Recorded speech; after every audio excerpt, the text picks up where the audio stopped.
सुदर्शन चक्र फिर आते रहें। ओम शांति।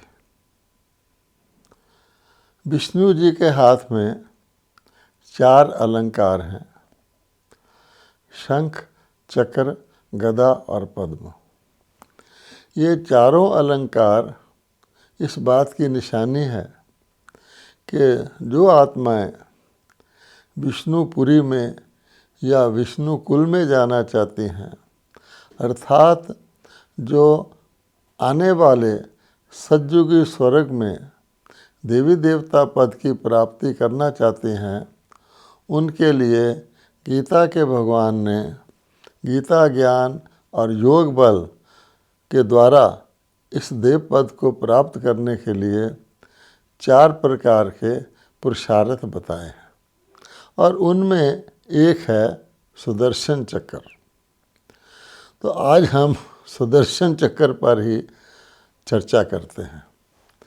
अब प्रायः ये माना जाता है कि सुदर्शन चक्र कोई ऐसा दिव्य अस्त्र शस्त्र था जो भगवान के हाथ में था और जिससे दुश्मनों के गले कट जाते थे और फिर वह पुनः भगवान की उंगली पर आ जाता था। वास्तव में कुछ ऐसा नहीं है, क्योंकि भगवत गीता में जो शत्रुओं को मारने की बात कही गई है तो वो कोई शरीरधारी शत्रु नहीं है, बल्कि हम सब जानते हैं कि भगवत गीता में किसको दुश्मन कहा गया है।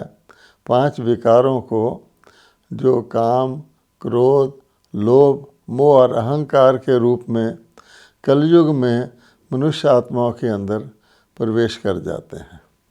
ये विकार कोई शरीरधारी व्यक्ति नहीं है, बल्कि विकृतियां हैं मनुष्य के जीवन में जो आ जाती हैं। अब इन विकारों को विनाश करना या इनको भस्म करना, ये गीता के भगवान ने कहा है कि ये दिव्य कार्य मैं ही करता और करवाता हूँ। इसलिए कहा गया है विनाशाय दुष्कृताम, के दुष्कर्म करने वालों का विनाश, अर्थात इन 5 विकारों का विनाश। और उसके लिए भगवान ने सुदर्शन चक्र की जो बात कही है, अगर आप समझें ठीक तरह से, तो सुदर्शन चक्र कोई इस प्रकार का स्थूल हथियार या दिव्य शस्त्र नहीं था। इसका अर्थ यह है कि परमपिता परमात्मा, गीता के भगवान, जो पतितों को पावन करने के लिए आते हैं, उस परमपिता परमात्मा तीनों कालों को जानते हैं, तीनों लोकों को जानते हैं और सभी आत्माओं की हिस्ट्री और ज्योग्राफी अनलिमिटेड जिसको कहेंगे, कि सभी आत्माएं, ज्योग्राफी का अर्थ होता है कहाँ पहले, सबसे पहले कहाँ निवास करती हैं, परम धाम में निवास करती हैं, परलोक में निवास करती हैं। इसीलिए कोई मरता है तो हम कह देते हैं परलोक सुधार गया। तो परमात्मा परलोक में आत्माएं किस प्रकार से रहती हैं, किस निराकार रूप में रहती हैं और कैसे धीरे धीरे इस सृष्टि नाटक मंच पर आती हैं। जैसे एक वृक्ष में धीरे धीरे पत्ते निकलते हैं, एक दिन पूरा वृक्ष बन जाता है, वो परमात्मा जानते हैं। इसी प्रकार से परमात्मा वहाँ से आत्माओं के नीचे आने की गति को जानते हैं और जब आत्माएं नीचे भी आती हैं तो उनके किस प्रकार से उन आगे आगे उनका कार्य चलता है वो भी भगवान जानते हैं। कि हर आत्मा जब परलोक से आती है तो नई होती है, पवित्र होती है और फिर उस समय कहेंगे कि सतो गुण प्रधान होती है। भगवान ने ये भी बताया है कि हर चीज़ सदा नई नहीं रहती, हर चीज़ नई बनाई जाती है, लेकिन धीरे धीरे वो पुरानी हो जाती है। ये भी स्वाभाविक है। इसलिए किसी भी वस्तु के या व्यक्ति की पूर्णता उसको जानने के लिए, उसके इतिहास को जानने के लिए, उसकी जर्नी जानने के लिए, चाहे वह व्यक्तिगत हो चाहे सामूहिक हो, उसके लिए हमें आदि से अंत तक उसके इतिहास को जानना होता है। अर्थात जो आत्माएं सतयुग में आना शुरू करती हैं उस समय सतोगुण प्रधान होता है, फिर भगवान कहते हैं सतोगुण से दुनिया रजोगुण में भी आती है, आत्माएं भी रजोगुणी हो जाती हैं। जैसे विश्व धीरे धीरे नीचे की ओर आता है, फिर वो तमोगुणी भी बन जाता है, व्यक्ति भी तमोगुणी हो जाते हैं, विश्व भी तमोगुणी हो जाता है, प्रकृति भी तमोगुणी हो जाती है। जैसा सोना वैसा जेवर कहा गया है, तो जब सोना प्योर होता है तो जेवर भी प्योर बनता है। तो सतयुग में हम देखते हैं उसका नाम ही सतयुग है, गोल्डन एज है, प्योर सोने की दुनिया है। तो इस सारे चक्कर को जो सतयुग से लेकर कलयुग तक का चलता है, और फिर पुनः भगवान ये भी बताते हैं कि ये चक्रिक क्रम है, ये सृष्टि अनादि अविनाशी है, ये खेल चलता है और पूरा होने पर पुनः रिपीट होता रहता है, पुनरावृत्त होता रहता है। क्योंकि हम आत्माएं भी अनादि अविनाशी हैं, तो हमारा ये नाटक मंच, ड्रामा, स्टेज कहें, सृष्टि लीला जो कहें, उसमें हमारा रोल भी अनादि अविनाशी चलता रहता है। अब इस सारे हमारे पाठ का, इस हमारी भूमिका का ज्ञान परमात्मा के पास है। और परमात्मा कहते ही हैं कि मैं तुम्हारे अनेक जन्मों को जानता हूँ, अगले पिछले जन्मों को जानता हूँ, तुम नहीं जानते हो। तो परमात्मा जब धरती पर अवतरित होते हैं, और जब का मतलब है कब होते हैं, कि जब पूरा चक्र हो जाता है, पुराना चक्र पूरा हो जाता है और नया चक्र शुरू होना होता है, उस दोनों पीरियड के बीच का काल है जिसको हम संगम युग कहते हैं। अर्थात कलयुग अंत और सतयुग आदि के बीच का जो युग है, जिसको पुरुषोत्तम युग कहा गया है, कल्याणकारी युग कहा गया है, परमात्मा के अवतरण का समय कहा गया है, जिसको संभवामी युगे युगे कहा गया है, उस समय परमात्मा आकर के मनुष्य आत्माओं को सृष्टि चक्कर में सो का दर्शन, अर्थात उनको आत्माओं को उनका दर्शन कराते हैं कि ये सृष्टि चक्कर में तुम कैसे कैसे आए थे, अब कहाँ पहुँचे हो, और ये सृष्टि चक्र कैसे चलता है। तो सो दर्शन चक्र का अर्थ है सृष्टि के अनादि चक्र में सो का दर्शन जो परमात्मा ही करा सकते हैं, जो ज्ञान के सागर हैं। वो हमको भी एक समय आता है जब हमें अपना इतिहास बताते हैं, क्योंकि व्यक्ति जब बिल्कुल नीचे चला जाता है तो बिल्कुल निराश और हताश हो जाता है। वो बिल्कुल ही अपने हथियार डाल देता है कि मैं ऐसा नीचे गिरा हुआ व्यक्ति जो अपने आप पर भी कंट्रोल नहीं रखता, तो मैं विश्व पर कैसे कंट्रोल करूँगा। भगवान तो कहते हैं मैं तुमको सारे विश्व के राज्य अधिकारी बनाता हूँ, मैं तो अपने ऊपर भी स्वराज्य अधिकारी भी नहीं हूँ।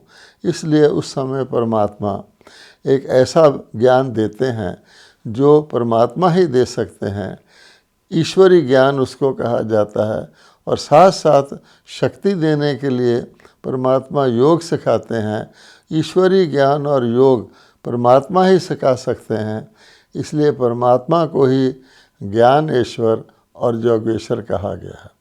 अब जब ये हमें सुदर्शन चक्कर का ज्ञान मिल जाता है, अब चक्कर एक ऐसी चीज़ है, एक होता है साइकिल और एक होता है सर्कल।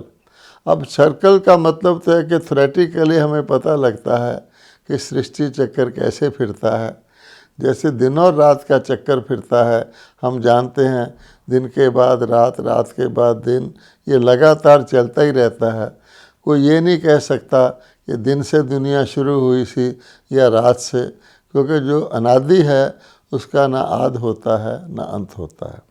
ऐसे ही हम कहते हैं बीज और वृक्ष, बीज से वृक्ष पैदा होता है, वृक्ष बहुत टाइम के बाद पूरा बढ़ता फैलता है। गीता में सृष्टि चक्र की मिसाल कल्प वृक्ष से भी की गई है। अंत में फिर जब पूरा वृक्ष फैल जाता है, फिर उससे बीज उत्पन्न होता है, जिससे नया वृक्ष चलता रहता है। ऐसे हम जीवन मृत्यु को कहते हैं कि एक आत्मा शरीर को धारण करती है, शरीर की एक अवधि होती है, उसके बाद शरीर को त्यागती है, फिर वो शरीर को धारण करती है। इसको हम जन्म मरण का चक्कर कहते हैं। इसी प्रकार से बहुत बड़े रूप में ये सृष्टि चक्कर चलता है। अब भगवान कहते हैं तुम आत्माओं को मैं सुदर्शन चक्कर का ज्ञान इसलिए देता हूँ कि अगर आप एक ही जगह पर टिकेंगे, मान लिया हम अपने वर्तमान जन्म जिसके बारे में हम जानते हैं उसके बारे में सिर्फ सोचते रहेंगे, इस शरीर के जन्म के समय में ऐसा था, अब तक मैं ऐसा हुआ हूँ, तो ये आपको एक लिमिटेड प्रकार का दृश्य दिखाएगा। पर्दे के ऊपर आपको इसी जन्म की बातें दिखाई देंगी। इसलिए कई बार आप लिंक भी नहीं कर सकेंगे कि फलाना व्यक्ति धनवान क्यों है, वो साधन संपन्न क्यों है, उसका स्वास्थ्य अच्छा क्यों रहता है, अच्छा व्यक्ति बीमार क्यों होता है, क्योंकि आप पर्दे पर एक ही सीन देख रहे हैं। अगर आपको सारी फिल्म का पता हो कि किस प्रकार से ये सिचुएशन आई है और आगे इस सिचुएशन को कैसे इम्प्रूव किया जा सकता है, तब व्यक्ति पुरुषार्थ करने की भी हिम्मत रखता है। इसलिए भगवान कहते हैं कि मैं आपको सुदर्शन चक्र का ज्ञान दे देता हूँ और आत्मा अनादि अविनाशी आत्मा, ये पूरी जर्नी है सारे सृष्टि चक्र में। अगर आप इस चक्कर को फिराते रहोगे, अर्थात अपनी बुद्धि में रखोगे कि हम ये थे, अब हम ये बने हैं, अब हमें ये बनना है, जिसको हम लोग हम सो हम भी कहते हैं। तो भगवान ने जो सुदर्शन चक्कर का ज्ञान दिया उसका अर्थ था कि हम सो थे, अब हम ये बन गए हैं, अब हमें फिर वो बनना है। और उसकी बजाय मनुष्यों ने इसका अर्थ ले लिया नासमझी के कारण, हम सो परमात्मा थे, परमात्मा ही आत्मा बना हुआ है, आत्मा को पुनः परमात्मा बनना है। ये एक मिथ्या ज्ञान है। हम सो हम का भी अर्थ यही है कि हम सुदर्शन चक्कर घुमाते रहें कि हम सो, आज जो हम पुजारी हैं, पतित हैं, हम सो पावन और पूज्य देवता थे। किस प्रकार से चक्कर में आते आते हम बहुत समय हम देवता में रहे। सतयुग में हम सूर्यवंशी देवता रहे, उसमें ये चारों चक्कर के अंदर 4 युग भी बताए जाते हैं जो भगवान कहते हैं बराबर के हैं। इसलिए हम देखते हैं कि हमारे देश में स्वस्तिका का सिंबल भी बड़ा प्रसिद्ध है, जो एक चक्कर को 4 हिस्सों में बांटता है। बल्कि उसमें ये भी चिन्ह दिखाए गए हैं मार्किंग करके, एरो मार्किंग, कि हम सतयुग से त्रेता की तरफ जाते हैं, त्रेता से द्वापर की तरफ जाते हैं, द्वापर से कलयुग की तरफ जाते हैं, कलयुग से फिर हम सतयुग की तरफ जाते हैं। तो ये सारा ज्ञान आज सिंबलिज्म में, अर्थात चिन्ह के रूप में तो मौजूद है, लेकिन हम इसके अर्थ को नहीं जानते। तो अब भगवान कहते हैं कि सुदर्शन चक्र केवल बुद्धि में धारण करने की चीज़ नहीं है, ये फिराने की चीज़ है, ताकि हमें स्मृति रहे कि हम ये थे, ये हैं और अब हम ये बन रहे हैं। तो जैसे हम जानते हैं पानी बहता रहे तो साफ रहता है, शरीर के अंदर खून चलता रहे तो व्यक्ति स्वस्थ रहता है, मनुष्य की श्वास आती जाती रहे तो ही वो जीवित रहता है। इसी प्रकार से इस सुदर्शन चक्र को उंगली पर दिखाया गया है, अर्थात हमें इस चक्र को फिरता रहेगा हमारी बुद्धि के अंदर। तो जैसे कहा जाता है उंगली पर व्यक्ति गोवर्धन पर्वत को उठा लेता है, उठवाने वाला तो परमात्मा है, लेकिन हमें उंगली तो लगानी पड़ती है, क्योंकि परमात्मा को तो इस दुनिया में कुछ नहीं चाहिए, उनको सतयुग में भी नहीं आना है। वो तो हमारा मनुष्य आत्माओं की दुख देखकर उनको पुनः सुख की दुनिया में लाने के लिए ज्ञान देते हैं। तो कहते हैं उंगली तो लगाओ। जैसे माता पिता होते हैं, बच्चे के हाथ से दान करवाते हैं कि बच्चे का भाग्य बन जाए। अगर हम उंगली भी नहीं लगाएंगे तो हम उस भगवान के देवी देवता पद के वर्षे के अधिकारी कैसे बनेंगे। इसलिए जो विष्णु की उंगली पर दिखाया गया है, विष्णु देवी देवताओं की प्रवृत्ति का, जिसको पावन दैवी प्रवृत्ति कहते हैं, उसका यादगार है। वरना 4 हाथ वाला तो कोई व्यक्ति होता ही नहीं है। उसमें 2 हाथ श्री लक्ष्मी के और 2 हाथ श्री नारायण के दिखाए गए हैं। इसलिए हमें उस सुदर्शन चक्र को लगातार घुमाते रहना है, ताकि हमें हमारी बुद्धि में, जैसे कहा जाता है ना, उससे पापों के गले कटते थे, विकारियों के गले कटते थे। तो हमारे अंदर जो पाप के संस्कार पिछले जन्मों के भरे हुए हैं, उनका वो अंत होता है। और इस प्रकार से हम धीरे धीरे देवी देवता अपने ओरिजिनल गुणधारी स्टेटस की ओर बढ़ते हैं।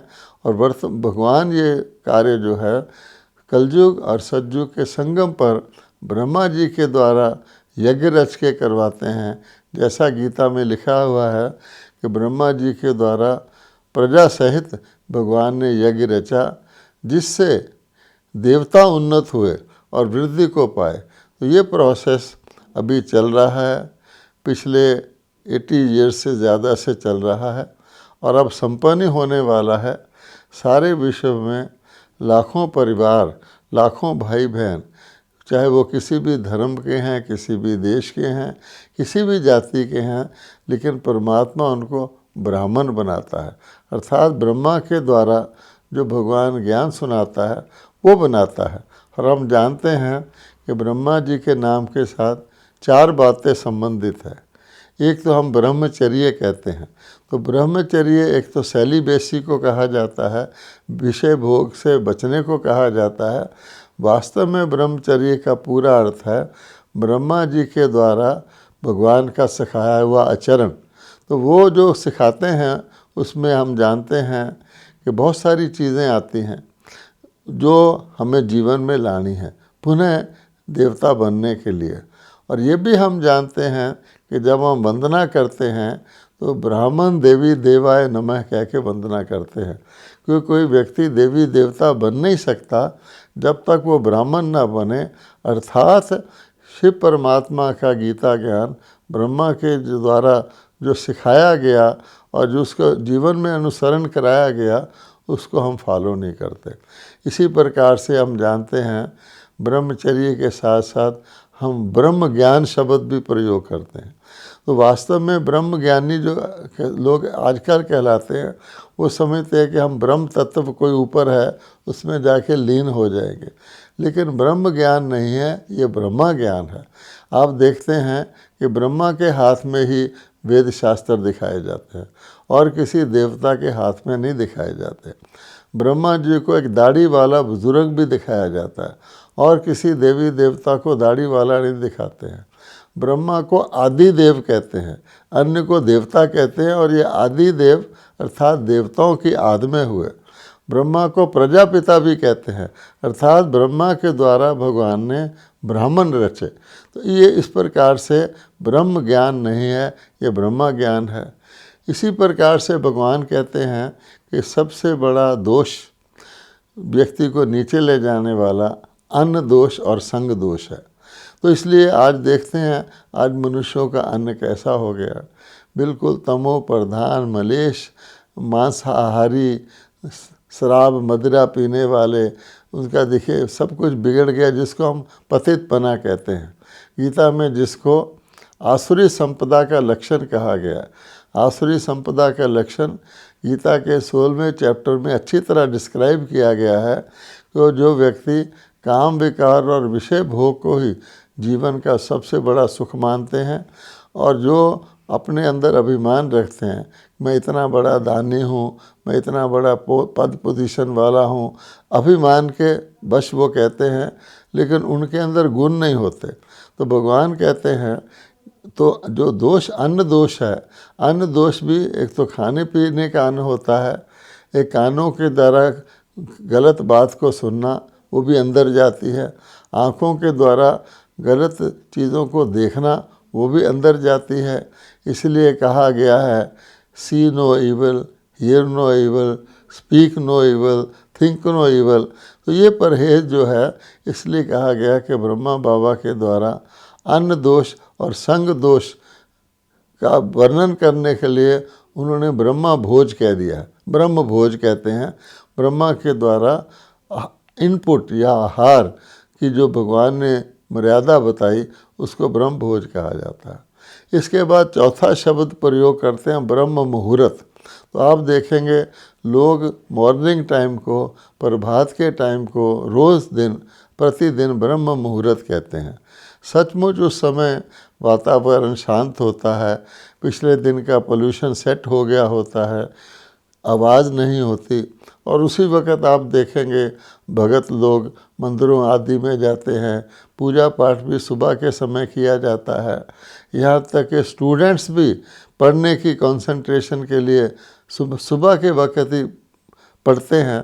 लेकिन ये वास्तव में ब्रह्म मुहूर्त हर एक दिन की याद को नहीं कहते, सृष्टि की याद को भी सच्चा ब्रह्म मुहूर्त कहा जाता है। कि जैसे रोज़ का दिन और रात होता है, सुबह प्रभात होता है, इसी प्रकार के सारे सृष्टि चक्कर का भी दिन और रात होता है, जिसको हम जानते हैं ब्रह्मा का दिन और ब्रह्मा की रात के नाम से याद किया जाता है। अर्थात परमात्मा नई सृष्टि की आद जो है वो ब्रह्मा जी के द्वारा करवाते हैं, और जब पुरानी सृष्टि का अंत हो जाता है ब्रह्मा की रात्रि, उस समय परमात्मा फिर उस ब्रह्म मुहूर्त के समय को, जब कलयुग का अंत और सतयुग की याद का संधि काल होता है, उसको बहुत महत्व दिया जाता है। क्योंकि उसी समय ही परमात्मा अवतरित होते हैं, उसी समय ही युग परिवर्तन का समय होता है। सारे सृष्टि चक्कर में केवल वही समय है जब आत्माएं पतित से पावन बनती हैं, मनुष्य से देवता बनती हैं।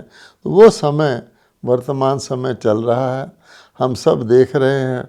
पुरानी दुनिया, पतित दुनिया के विनाश की तैयारी मुकम्मल है। कितने परमाणु शस्त्र आदि बन चुके हैं। अब तो उनके चलने की भी बात हो रही है।